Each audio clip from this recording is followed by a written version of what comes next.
Harshad, first of all, what went wrong once again for England this time around? Where did they lag behind this time? It's another heartbreak for them. That's right, Sneha. You were talking about this, extended run for England now going beyond 58 years now.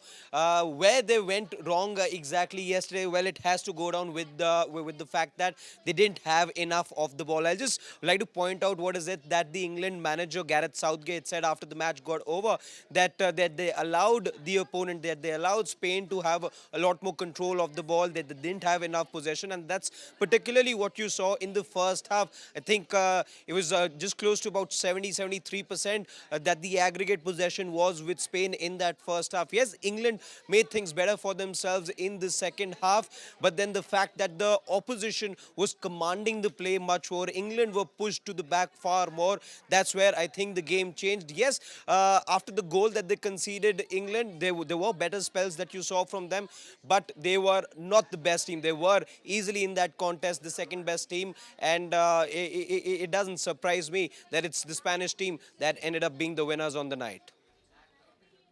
Well, absolutely, but questions really remain about what then is going to be the future of the England manager, Gareth Southgate. Facing the ire of the fans, Sneha. I remember the match against Slovenia, which was a goalless draw for England, and there were cups being thrown at him, there were bottles being tossed at him as well. Fans haven't been the happiest with him. He was given an extension as far as his contract is concerned. It runs all the way till December. He's been under fire for a long, long time now in the footballing circles. And as an England manager, there's always a lot of expectation. Firstly, they didn't make it to the semi-finals in the World Cup of the previous edition. The year before that, yes, they did.